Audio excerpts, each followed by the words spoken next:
Bom, nesse tutorial a gente vai fazer um pouco de pintura só com valores de saturação, né? E aí inserir as cores por meio de overlay. Estou fazendo esse vídeo mais, assim, primeiro por pedido de amigos, né? Uma técnica que ela é bem simples, ela é bem rápida de aplicar. Ela dá pra gente um pouco de controle, assim, de valores logo de início. Então, dá pra gente trabalhar melhor as cores depois de já ter uma gama de valores bem trabalhada.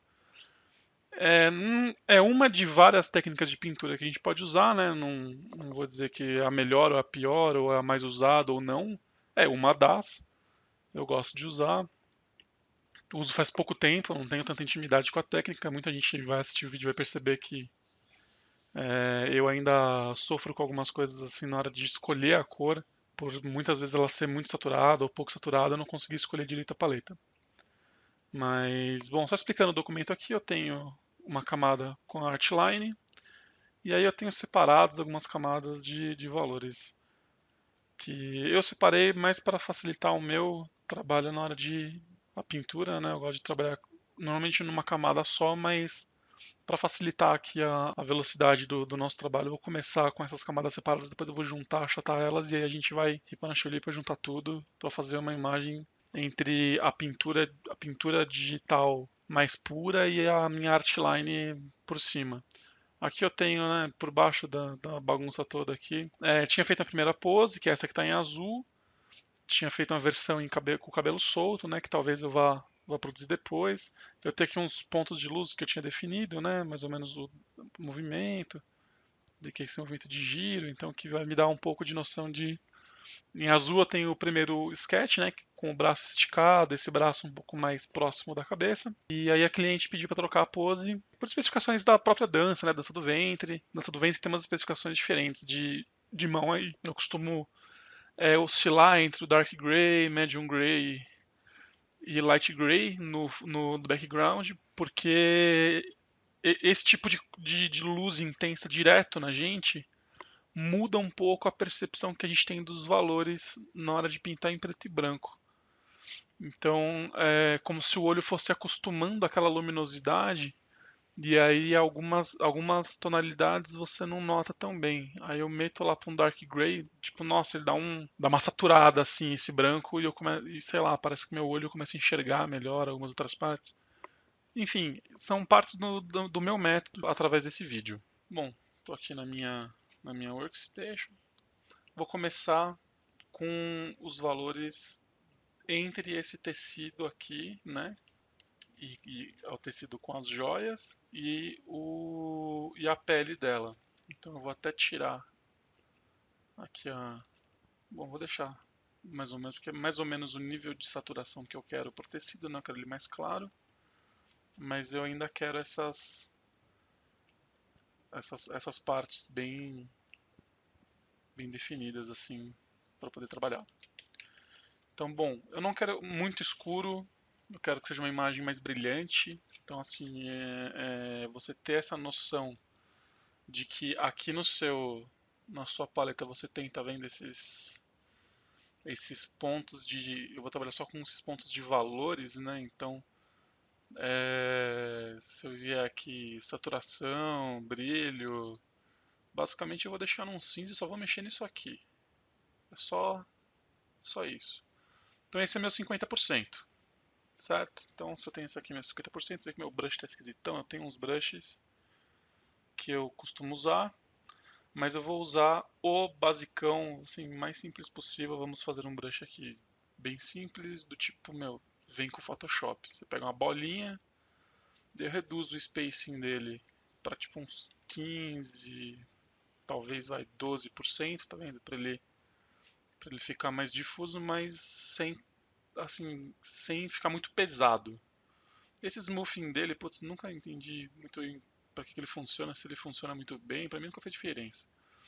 Aqui no transfer já é uma coisa que é ligada à minha maneira de pintar. Eu sempre pintei muito com tinta, né? Então eu uso o pen pressure tanto no opacity quanto no flow, porém eu deixo eles mais, assim, uma porcentagem mais alta. Aqui ela tá baixa porque eu estava usando provavelmente numa outra pintura tinha alguma coisa de errado com ela. Aqui eu consigo ver melhor. Open Pressure, consigo, tá vendo? Só as pontinhas. O centro da minha cor vai permanecer sempre o mesmo, ou seja, eu vou escolher na paleta o que eu quero e o que eu não quero. Eu não gosto de mexer muito na opacidade, eu gosto de deixar a opacidade sempre mais próxima possível da opacidade total e mexer um pouco mais com o flow. Qual que é a diferença, né? Vamos dizer assim. O flow, na verdade, ele não vai te dar transparência no pincel quando você for pintar uns 50%.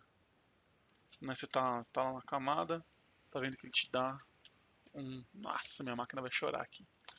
Que ele te dá um. Esse valorzinho no meio, tá vendo como ele sobrepõe? É diferente de sobrepor com a opacidade. A opacidade tende a deixar isso cada vez mais marcado. O flow não, ele vai adicionando mais assim de levinho, entendeu? Sei lá, é como se eu estivesse trabalhando com o pincel mais diluído, vamos dizer, uma cor mais diluída, mas de qualquer forma eu costumo usar muito o Alt para usar o Picker para pegar as cores que estão na minha camada e aí ir misturando, tá vendo? Eu vou usando o Picker e vou criando, só que, por exemplo, às vezes eu tenho esse flow menor, ele fica mais claro por causa do branco no fundo, e aí eu vou criando a minha própria escala de tonalidades aqui só com o flow. E aí depois, quando eu for mesclar, né, você vê que ela fica bem marcada mesmo. Ela não tem chororô. Vai ficar marcadona mesmo e já era. E aí depois eu vou lá e mudo no pincel, né, no transfer. Eu reduzo um pouco aqui mesmo. E até mesmo reduzo aqui o flow, deixo ele em 90, 30%. Pra ir dando uma mesclada nessas cores assim, tá vendo, sem muita agressividade. E sem ela ficar aquela aquele manchado, né, que fica entre algumas pinceladas. Minha máquina tá meio lenta porque, putz, um pouco de memória, eu não tenho muita memória, tá indo pro vídeo. É sempre meio pesado gravar vídeo, essa é a minha primeira experiência com um programa pesadão, num arquivo pesadão, então eu vou tentar sempre ir devagarinho com isso daqui. Bom, bora apagar a birosca toda e começar a trabalhar no desenho. Então, vou até tirar aquela camada de rascunho que eu tinha antes, também não vai ter muito uso aqui. Tenho só Artline, Line na Painting, né? Chamem do que quiser. E aqui o desenho estou pintando. Eu gosto de, numa etapa preliminar, trabalhar com o desenho assim mais aberto, desenho limpinho, porque eu vou mostrar para vocês a grande mágica de se usar uma máscara. A máscara salva vidas em tempo de produção. Quando você está com pressa para fazer um negócio assim e não quer fazer mal feito, não quer fazer de qualquer jeito, mas também não está com aquele tempo todo disponível para ficar lá embelezando cada tracinho da sua arte. Então, bom, aqui já acho que já tenho uma primary mesh que é legal. O que eu faço? Eu venho aqui nas camadas, crio uma camada nova acima da que eu estou usando, botão direito, venho aqui Create Clipping Mask. Ela vai criar um tracinho para a camada de baixo, que significa o quê? Tudo que eu estiver pintando nessa camada de cima, ela vai se limitar ao que existe na camada de baixo. Então, por exemplo, eu nunca vou poder pegar aqui e pintar fora do que já existe como pixel. Se eu não tivesse essa camada aqui de máscara e fosse direto na camada de layer e viesse aqui pintar, ela vaza. Ter essa máscara dá uma velocidade mais legal para o trabalho, assim, para o fluxo de trabalho. Então, trabalhar com a imagem um pouco menor para a gente ter uma visão total. Eu costumo deixar um sample de cor, uma amostra, né, de cor, na própria camada que eu estou usando para poder depois recorrer a ele caso eu precise. Tá vendo que eu já tenho aqui alguma coisa que eu fiz antes. Tá vendo? Putz, tem nada de contraste nessa. Uma coisa estranha, ele mistura, tá vendo? Ó, ciano, magenta e amarelo, mesmo eu estando trabalhando só com preto, o que é muito bizarro. Se colocar 50% aqui, ele me joga numa escala de valor muito diferente. Isso na hora de trabalhar com impressão, para você ver como o que a gente enxerga e o que a gente imprime é muito diferente. E como eu estarei trabalhando com impressão, isso daqui para mim é a lei. Eu tenho que trabalhar com o meu. Isso aqui é o preto, né? O valor de preto. Então eu tenho ciano, magenta, amarelo e preto. Isso aqui para mim é a lei. Eu tenho que controlar muito bem isso aqui. Então eu tenho aqui o meu 50%, eu vou jogar um 75 como meu valor mais escuro aqui embaixo. Você vai ver que vai dar. Ó, opa, caiu em cima na mosca. E assim, para as áreas mais extremas do negócio, 85%. Ok? O que a gente pode fazer também, que é o que eu costumo fazer, é vir aqui nos swatches, que são os seus quadradinhos, né? Eu tenho aqui aquele plugin de temas de cor do Creative Cloud, vou tirar ele daqui. Isso é o meu ponto mais claro em uma área escura. Se meu ponto for muito mais claro que isso, claro que depois eu posso até vir a detalhar com um pouco mais claro, mas ele vai começar a mesclar com o meu tom médio de pele. E eu não quero isso. Ok, então vamos lá, vou começar com 50%. Na minha camadona aqui de cima. Vou cometer um crime e vou lavar a porra toda com 50%. Bom, estamos aqui de volta com o desenho full gray, sem nenhuma frescura. Como a gente sabe que não tem nada transparente atrás? Ah, como é que não tem nada transparente atrás? Como você sabe, meu? Mas pega uma cor bem cretina, bem forte, assim, bem saturada, estourada mesmo, e aplica. Que ela não vai ficar assim porque aqui a gente está trabalhando com CMYK com Proof Colors, né, de CMYK. Então, tipo, ele não vai mostrar nenhuma cor extremamente saturada, como você veria num RGB. Mas você já consegue ver que não tem mais cor vazando que nem tinha. Então não tem nada transparente aqui. Ele trabalhar daquela mesma maneira, com camadas, né, com máscaras, sem ter medo de ser feliz. Tá vendo? Ó? Tem aqui a minha menininha, posso até, ó, tá vendo? Tem uns espacinhos aqui meio tristes que eu posso preencher agora mesmo. Vamos lá. São o que? Divisões entre áreas de cor que eu tinha nessas divisões quando o arquivo estava com cor separada. Mas agora que o arquivo é uma grande família, uma grande coisa só, eu não preciso mais. Então eu vou partir desse arquivo aqui para continuar a minha brincadeira aí com as cores, ok? Vamos nessa então. Bom, daqui vou adicionar mais um tom um pouco mais claro que esse. Chegar aqui até 15, será que é? 15 é o suficiente. Como nosso ponto mais alto aqui para começar a fazer essa modelagem.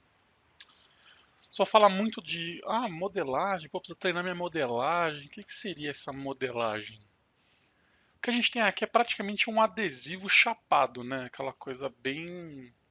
Ele não tem noções de profundidade, ele não parece saltar, ele não parece ter planos, né? Ele parece realmente um adesivo. Ela não parece que ela está num espaço, que tem um cenário ali que ela está dançando. Então é essa a sensação que a gente vai criar agora. Então vamos lá, usando essas tonalidades que eu tinha pré-definido. Por que eu pré-defini essas tonalidades? Porque eu não quero ultrapassar esses pontos, esses valores. Eu quero uma pintura que trabalhe mais com cor e saturação de cor do que com valores. Eu quero que os valores sejam bem a menos para não ficar uma coisa assim tão cansativa ao olhar. Tá vendo que ele é bem cartoon, né? Apesar de ter um negócio meio quadrinho, não sei, tem um traço meio misto. Vou fazer aquela layer, lembra? Clipping Mask. Vou fazer essa Clipping Mask, eu vou deixar ela em laranja. Não, laranja não, que é muito perto do vermelho em cima, não vai dar verde. Vou deixar a nossa camada original aqui em azul. É sempre legal você nomear as suas camadas e organizar bem elas, cara, porque você nunca sabe se você vai precisar de mais camadas, se outra pessoa vai mexer naquele arquivo.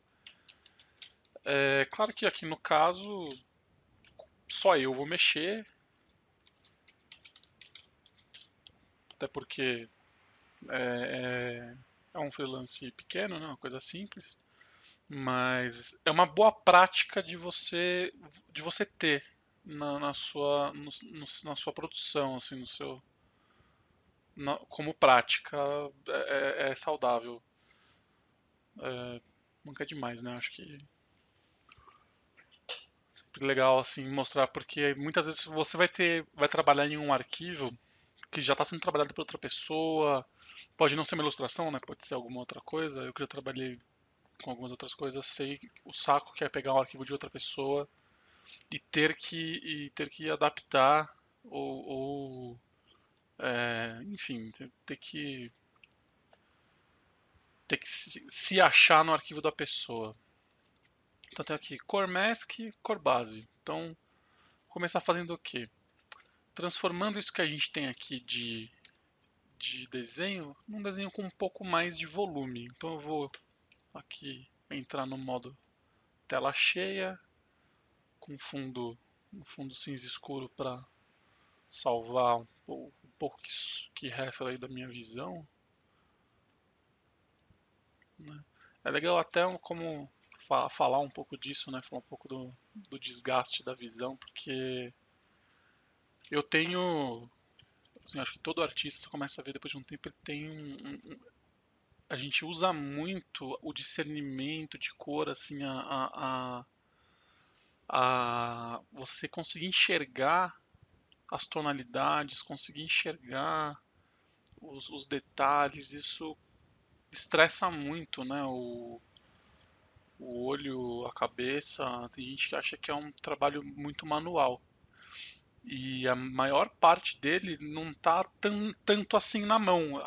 Acho que a grande maior, assim, o grande estresse desse tipo de trabalho é mental, porque você está transferindo uma coisa que não existe, uma coisa que assim tá na sua cabeça para um plano físico, né, para uma coisa assim, para o papel. Então você essa transição entre pensamento e figura finalizada, ela é desgastante. Então é legal você durante o processo de produção, enquanto está lá desenhando, pô, tira um tempinho, tira uns minutinhos a cada 2, 3 horas.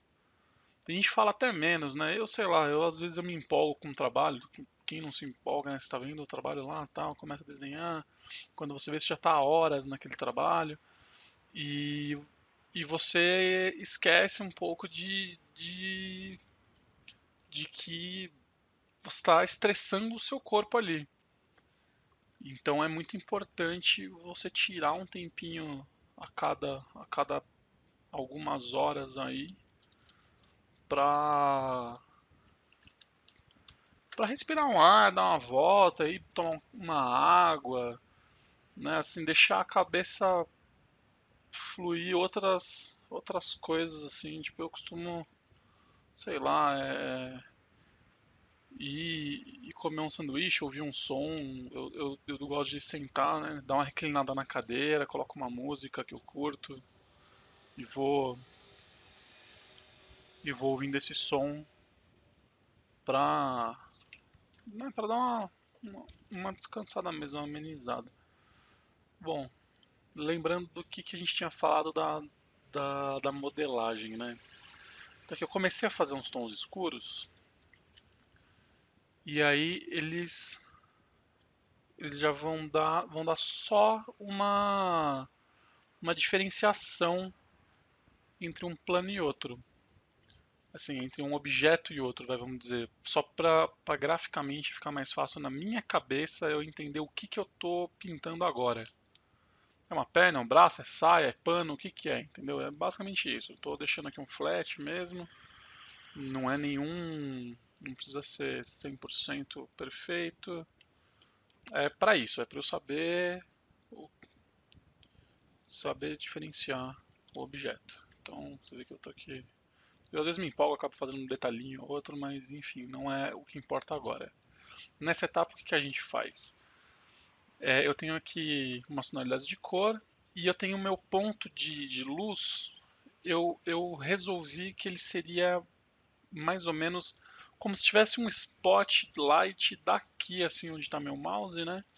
Focando ela como se a luz estivesse esse alcance para a esquerda, né?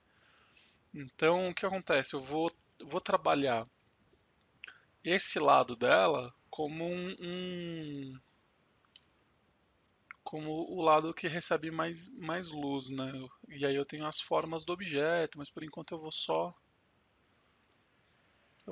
me deixar fazer bem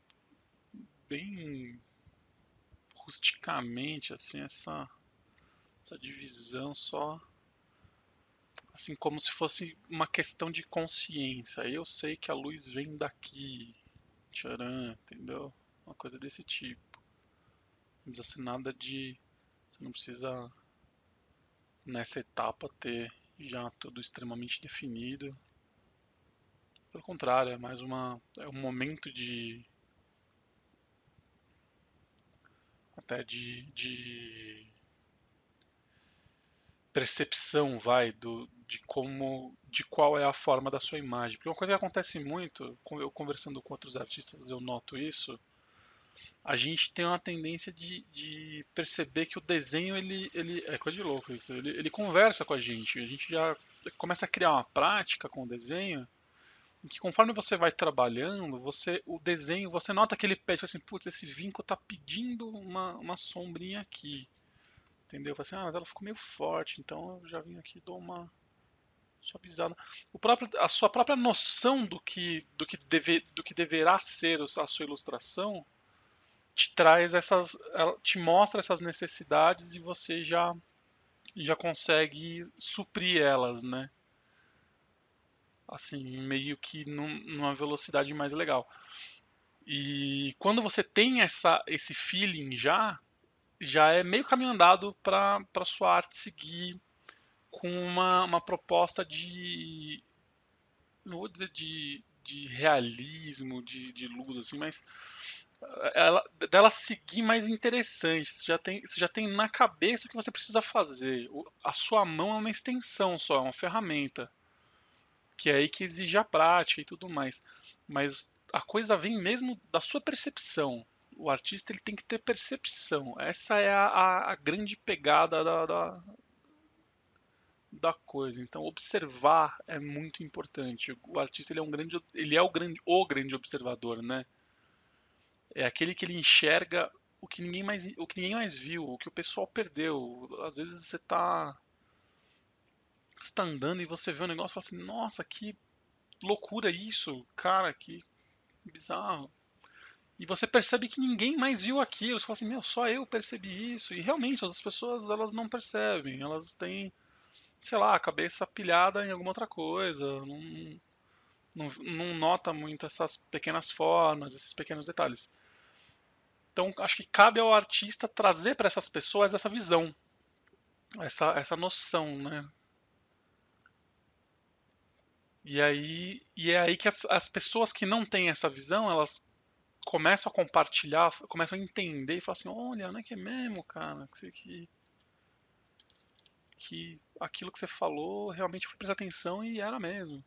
Então é aí que o artista ele conversa com o seu público, né? Quando ele consegue transmitir aquilo que ele viu, aquilo que ele percebeu e ele consegue traduzir para quem não tem essa percepção. Acho que essa é uma das vertentes da arte assim, que eu gosto mais. Existem outras que já vai mais para expressar sentimentos, que também é uma coisa muito interessante que muita gente não, por exemplo, putz, eu não consigo descrever em palavras o que eu estou sentindo aqui, mas às vezes você consegue através de um gesto ou de uma imagem. Tem aquele ditado, né? Uma imagem vale mais que 1000 palavras e tal. É isso, é você mostrar que o que as pessoas comuns, quando a gente diz comuns, não é que é burro ou que é putz, que não. Ela enxerga de maneira diferente. Você nem sempre vai enxergar também coisas que às vezes as pessoas comuns, por assim dizer, né? Quando eu digo comuns aqui, digamos não artistas, né? Elas enxergam e você não. Por exemplo, tem pessoas que são muito mais analíticas. Eu não sei ser analítico com as coisas, eu sou mais passional, né?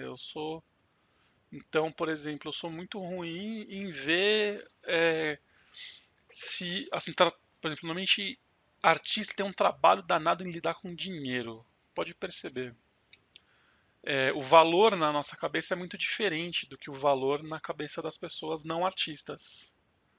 A pessoa não artista ela consegue quantificar o tempo de trabalho dela com o preço, quanto custa, quanto tempo ela vai levar para pagar aquilo, quantas parcelas, o que ela já está pagando, quanto ela gasta.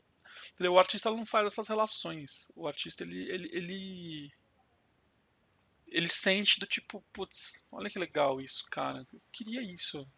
E se ele tiver grana, ele vai comprar. Tem muito artista que vai se identificar com essa parte aí, do tipo, não tem dó de gastar com o que gosta porque é mais passional, não é tão analítico. E se você é um artista analítico, cara, você é um cara de sorte, velho, porque isso traz também enriquece a arte também de uma maneira muito interessante, porque é uma terceira visão, né, da coisa. Então, assim, é sempre baseado nesse negócio de compartilhar visões. Bom, aqui eu consegui descrever, né, um pouco de uma primeira cor aqui, né, nessas, nessa saia, nesse jogo aqui. Aqui no pano eu não joguei nenhuma cor, vou jogar aqui na frente, né, já que ele capta nessa. Você falou, pô, mas como é que você faz as dobras e tudo? Aí que vem a parte da modelagem, você sentir qual é o formato daquele objeto. Então, assim, saber trabalhar tanto com as formas, com as dobras, ele acaba vindo na sua cabeça de maneira meio automática. Conforme você vai observando e fazendo, se torna como o pessoal diz muito, uma memória muscular quase, né? Assim, uma coisa do tipo. Então, por exemplo, eu sei que quando eu quero fazer uma coisa saltar, eu dou um contraste, assim, eu fecho e aí depois eu vou suavizando. E aí eu tenho o contraste que eu quero deixar ali lateral, eu quero pôr um vinco aqui, então eu corto esse pedaço e vai gerar um vinco, aqui ele gera um outro. Entendeu? Você vai trabalhando com essas nuances aí. Com a mão mais leve, mais pesada, você vai. Ó, aqui eu sei que tem um vinco, aí aqui eu sei que ele segue, né? Deixar mais esse vinco um pouco mais longo. Esse aqui tá aqui embaixo já fecha, né? Não tem mais esse vinco, mas ele tem uma outra puxadinha do tecido aqui. Não, mas aqui ele é mais escuro. Eu deixo ele aqui um pouquinho mais escuro. E é isso, assim você vai modelando o seu objeto, ele vai criando massa, né? Ele vai criando assim, quase que vai ficando mais palpável, vamos dizer assim. Então, assim, o grande segredo do volume é o contraste entre cores próximas. Então, Quanto maior o contraste entre cores próximas, maior o volume você vai ter. Se eu quiser cavocar esse pano aqui, olha lá, eu jogo uma cor escura próxima de uma cor clara, ele cria um buraquinho. Se esse buraco for ficando mais suave, tá vendo? É como se ele estivesse voltando a ficar. Aquele vinco, ele é mais vincado aqui e lá embaixo ele é mais suave, ele é mais juntinho. Ou até eu posso vincar um lado só e deixar o outro lado suavizado, enfim. Essa é a parte de modelar mesmo que a gente fala, né? Então, como a luz vem daqui, ele suavizaria um pouco mais para cá, assim. É basicamente isso. Modelagem é isso. Você conseguir deixar o seu objeto um pouco mais dimensional, assim, mais sólido. Tentar reproduzir um pouco do comportamento real dele, assim, né? Da luz incidindo nele. E lembrar um pouco dos traços. Eu tenho alguns traços aqui que eu ignoro, eu vou modelando por cima deles e no fim eu consigo até um resultado mais interessante, às vezes não, às vezes o que estava mais legal. Tem muita coisa que é de experimentação, não se prenda a um resultado que ficou legal, porque você pode obter um resultado melhor. Resultado e resultado por resultado, não tenha medo da cor, não tenha medo do pincel, cara. Você vai repintar a mesma coisa várias vezes. De todas essas vezes ele pode ficar legal em todas e de mil formas diferentes. Não, a arte ela é para ser uma coisa mais orgânica, não é tão ciência, né? Apesar de ter um pouco de regrinhas, né, que a gente está acostumado a seguir, mas que quando a coisa toda vira regra, a arte, sei lá, ela deixa de ser arte, né? Ela vira fórmula. Não sei. Aí entra numa discussão mais filosófica da coisa. Bom, aqui eu vou colocar assim bem leve, porque já é uma área mais escura. Talvez eu nem deveria ter iluminado tanto, né? Acho que daqui para trás é mais sombra. E como o pano é meio transparente, eu quero pegar um pouco dessa cor aqui e dar uma clareada bem de leve. Só para dar um contraste aqui, né, com a parte das pernas e tal. E aqui ele já não pega tanta luz, então vou só dar uma pincelada leve, mesmo motivo, mesma maneira. E aqui na saia a mesma coisa, tá vendo? Vou dar só um trato bem leve aqui essas áreas que encontram a luz, porque aqui eu vou trabalhar mais sombras. E você vê que a primeira etapa de luz assim, ela vai bem rápido assim, né? Você consegue já notar bem nítido o que eu quis dizer de só dar a forma, né? Não ficar ali competindo com realismos e pormenores. E sempre é legal trabalhar assim com pinceladas mais abrangentes, não ficar naquela minuciazinha que aquilo vai te morder na bunda no fim do trampo. Você vai perceber que putz, era mais fácil você ter feito um geral assim mais simples e detalhado depois. Aí, ó, tá vendo? Vou começar a jogar um pouco de sombras, eu vou, tá vendo? A partir desse aqui começar justamente fazer o processo inverso. Essa luz eu vou usar um pouco depois, quando já tiver esses meio tons aqui. Esse aqui é o meu ground zero, né? Meu ponto zero. Então agora eu vou começar a usar cores de sombra, que foi o que eu comecei a usar aqui na minha saia, né?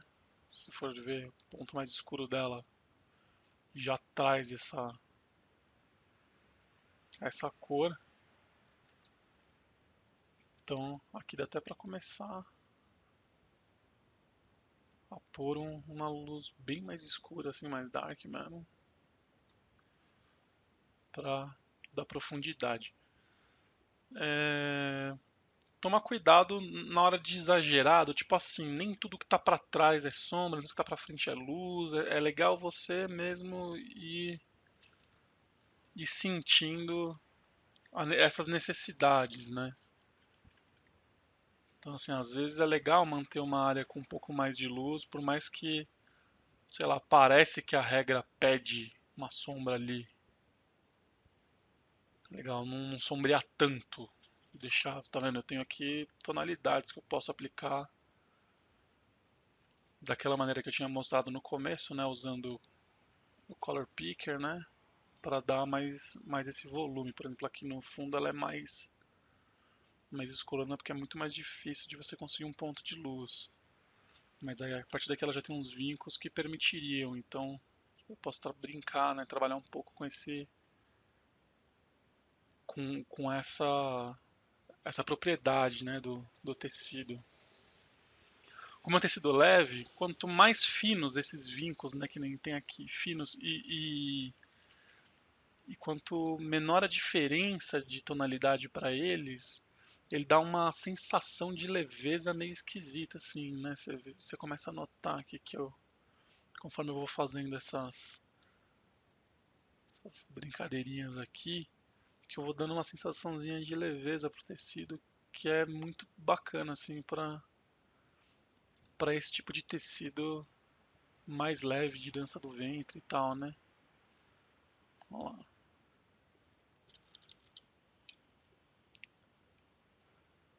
E até o caso de depois, sei lá, eu pegar uma cor mais escura, porque eu tô sentindo que essa tonalidade final aqui já não vai me satisfazer aqui. Enquanto cor mais pura, assim, eu tô sentindo que ela vai me deixar na mão.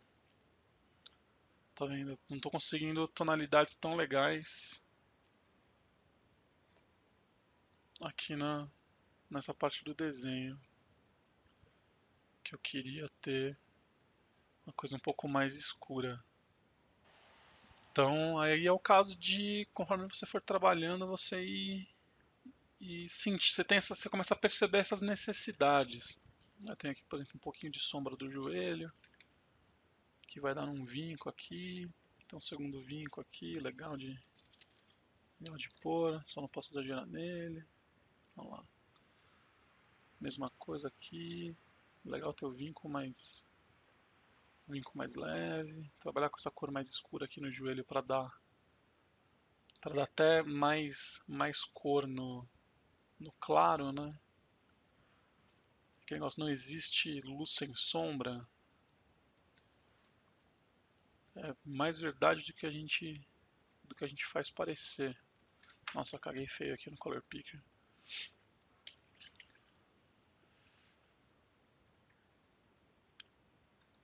Então, muitas vezes a gente tem que procurar, né, um tom mais sombrio para conseguir fazer a luz se mostrar mais, fazer com que a luz seja mais perceptível. Tá vendo? Quando eu tenho um ponto mais escuro, a minha luz ela salta mais. Olha lá. Uau! Quanta luz! Olha só! Deus! Um milagre! E ao mesmo tempo eu tenho uma sombrinha leve aqui do que o pano faz aqui na frente, né? Que eu posso brincar também, se eu quiser.